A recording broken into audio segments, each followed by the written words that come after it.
Imbitahan naman natin itong ating pabida, delivery driver. Siya po ay mula sa Muntinlupa, isa nga pong truck driver, 42 years old. Pakinggan po natin at panoorin ang video ni Lito Jacob. May audio po ba ito? Audio po natin, kuya. I-start. Delivery po ng LPG. Lahat po yan libre, Taga mga Muntinlupa kapatid. po kami. May Punta na po sa Parang yan yung pinakamalapit tumestigo sa Senado. Hindi! Hindi yan si Orly. Oh, ayan, Hindi si kitang-kita po. Orly, yung isa. Ang kanya pong pahinante. Okay. Oo, yung dating agent ng Okay. Fidelia. Sige, tanungin natin. Side view. Okay. Oo. Oo, Naalala may mo? kamukha eh, no? Nakikinig daw sila ng mga balita. Hindi ko ulit siya masyado marinig. Kausapin na natin si Sir Lito Jacob bago pa masabi ni Manong Ted dahil Oo magaling to nga, sa mga oo nga. kamukha-kamukha. Yung side view. Oo. No? Eto na. Kuya Okay. Lito Jacob. Kuya Lito, good morning. Kuya?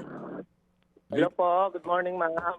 Good morning po, kuya. Kayo Sige. daw po ay... Tabi ka muna, Lito. Tabi ka muna. Baka bumabiyahe ka. Oh, ayan. Kayo po ba'y nakatabi Opo. na?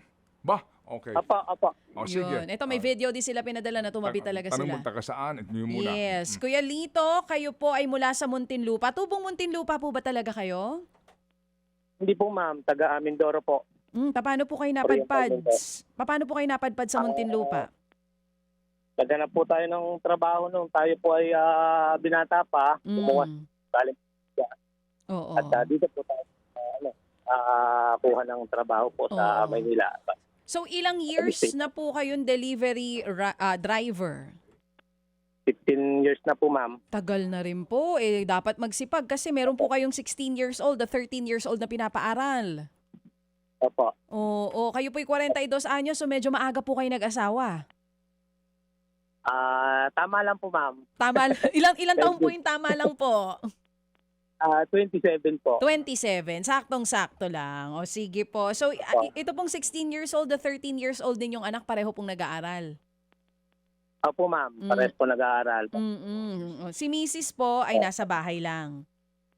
Bahay lang po. Oo. So, nagde-deliver po kayo ng LPG daw. Umaabot kayo ng Tarlac, Pampanga, Malabon, Batangas, Laguna. Yes ma'am, O, opo. ngayong araw na ito, Bali na po. saan po ang deliver nyo Dito po today? kami dito po kami ngayon kumuha sa San Pablo. Bali, dadalhin po namin ng Malabon. Malabon po. Oo. Kuya, hindi naman delikado dahil ang dala nyo po LPG o sanay na rin po kayo? Paano po ba yun? Sanay na rin po ma'am kasi mga empty cylinder lang naman po yung dala namin. Kasi di ba? Ayun. At saka meron naman silang mga safety precautions dyan. No? Oo. Sige, ganito. Opo, opo. Lito, anong oras kayo lumalabas sa garahe at paano kayo nakakapakinig sa amin? Bali, kapag medyo malayo po yung aming biyahe, ini-estimate ko na lang po kung paano kami makakalusot. Alas 5, pinakamaaga. Normal po yan, alas 5 ng madaling araw o alas 4. Pero mas normal, alas 5 po, naalis na po kami. Mhm. Tapos, hihintayin ko po yung oras nyo. Bali, naka-tune in po kami. Then, yun po, background na po namin yun hanggang kay Sana Lord at Heart to Heart. Yun po. May radio po kami sa truck. Oo. Manong Ted.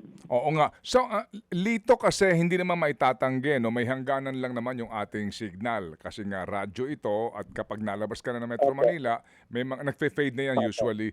Oo. Saan ang garahe nyo? Sa Muntinlupa po. Tsaka, meron din po kami sa Silang, Cavite. Oo. May Oo. garage. So, araw-araw ka gumagarahe? Opo. Opo. Hindi po minsan. Minsan po hindi kami nakakauwi. Bali, pagka hindi na po kayang idiretso sa planta yung deliver namin, kung minsan, natutulog na lang po kami sa, papahinga sa daan. Kung minsan, nasa loob na kami ng planta. Oo, Doon po kami. humihinpil kayo sa kalsada kaysa naman sa magmaneho kayo ng mga pagod din, delikado, no? Tama po. Okay. Tama po, Manong Ted. Sige, so saan ang pinakamalayo nyong biyahe magmula sa inyong planta o garahe? Hanggang saan kayo pinakamalayo? Minsan po, nabibigyan po kami ng biyaheng Bicol. Wow. Minsan lang. Minsan po. Yun ang pinakamalayo. Opo, yun na po. Okay, sige. At kayo naman, pagsakay mo sa truck ninyo, kayo Opo. ay agad na nagbubukas ng radyo at nakikinig sa True FM. Yes po, yes po. Most especially sa inyo pong ni Ma'am Dito Chacha po. Oo. Kailan kayo nagsimulang makinig sa amin? Ako po ay nagsimula pagkatapos po ng pandemic, mga 2023 po yun. Hmm. At itong paglahok mo sa amin sa Pabida, first time ba ito? Kasi nung una pa, nagkaroon na kami ng paghahanap sa mga nakikinig na mga truck drivers. Sumali po ako dun sa Give Me 5. That's nice. Wow. Kabisado mo talaga itong mga Oo. sangkap at ng ating programa. Okay, sige. So Lito, itong dalawang anak mo, isang 16 at 13 years old, saan nag-aaral to? Sa Muntinlupa po, sa PEDS po yung isa, tapos yung isa po sa Tunasan, Muntinlupa po. Okay. Bali, senior high na po yung panganay ko po. Alright. Yung 2,000 piso sa mo balak gamitin? Ibibigay ko po yung hati yung dalawa kong tatay po. Bali, tatay ko sa biyanang ko, 1,000, at 1,000 din doon sa tatay ko po mismo. Nasaan sila? Yung tatay ko po, nasa Mindoro po. Yung biyanang ko po, kasi ang trabaho niya po senior citizen na nagtatrabaho sa barangay. Dito po sa Bayanan, Muntinlupa rin, malapit sa bahay namin. Okay, sige. Para hindi na mabawasan yung ibibigay mo para sa iyo, yung tatay mo, bigyan natin ng hiwalay na 2,000, okay? Apo. At yung Tatay ko po ang sarili.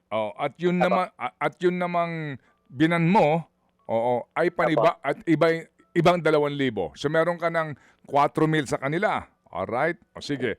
Ay, salamat po. Maraming salamat po. Yung 2,000 para sa iyo sa mabalak gamitin. Ibibigay ko po sa mag-iina ko para naman po sa pamasko nila para sa akin. Ibibigay ko po sa kanila. Mag-iina ko. Noong bang December 24, nung medya Noche Buena, meron ba kayong kahit papaano pinagsaluhan? Meron naman po. Spaghetti po tsaka pritong manok. Para sa medianoche sa December 31, anong balak ninyo? Hindi pa po namin napapag-usapan kasi yung budget po inano pa. Tinitingnan pa kung ano po ang pwede. Malamang maghahanda rin po ng kaunti. Oo. Pero wala ka namang biyahe noon. Bali 31 po. Baka nasa lansangan pa po kami. Then sa 1, wala po talaga. Sa January 1. Pero December 31 po, nasa lansangan pa po kami na. Ilang kayo sa bahay na magsasalo-salo sa December 31 kung sakasakali? Kami lang po. Bali yung kinakasama ko, yung asawa ko po, tapos yung dalawang anak ko. Saka nakabukod naman po kami sa biyanang ko. Okay, sige. So ganito para tayo makasiguro lamang na meron kayong kahit papaano pagsasalusaluhan. Ang gagawin natin, ulitin ko lang 2,000 sa tatay mo sa Mindoro, 2,000 sa iyong biyanan, at eto Salamat po. 4,000 sa iyo. Ay, maraming salamat po, Manong Ted. Maraming salamat po. Total niyan 8,000. Thank you po. Thank you po, Manong Ted. Oo. At salamat din sa iyo, Lito, kasi nagsisipag ka. Amen. Oo, nagpapagal ka. Oo. At ako ay nananalig nga na ang iyong galaw sa mundo ay Ay, patas. patas. Kabisado na. Yes, sir. Amen. Patas na patas. Patas na patas. Kaya kami masayang masaya. Deserve na deserve mo tong 8,000 piso, kuya. Okay, sige. Thank you po. Salamat sa iyo, Lito, at ang iyong dapat pasalamatan higit sa lahat ang Panginoon at ang ating mga Happy Anonymous. Meron ka bang pahinante? Meron po. Bali, pinakiusapan ko po sila kasi nga tatawag kayo. Andun po nagkakarga sa loob ng planta. Oo. Pagkatapos po, tutulungan po sila. Ilan May ba dalawa po akong kasama, sir. ang iyong pahinante ngayong kasama? Dalawa po. Dalawa daw, dalawa. Shoutout ko po si Alan Bangkaya at saka si Lawrence Oo. Bernas. Alright. O sige, ganito ha. Ganito. Yung pahinanti mong dalawa na yan ba'y mga binata pa o may mga asawa na rin? Yung si Alan po, may asawa na, 4 ang anak. Yung si Lawrence, may kinakasama na rin, 2 po ang anak. Okay, sige, ganito ha. Para naman yung pahinanti mo masaya din ngayong Pasko. Ulitin ko lang ha. Si tatay mo sa Mindoro, 2,000. Si iyong biyanan, 2,000. Ikaw, 4,000. Yung dalawang pahinanti mo, tig 2,000. Ay, maraming salamat po. Maraming salamat po, Manong Ted. Matutuwa po sila. Nasa loob po sila eh. Oo. Kasi po, bawal po ako doon eh. Maabala sila.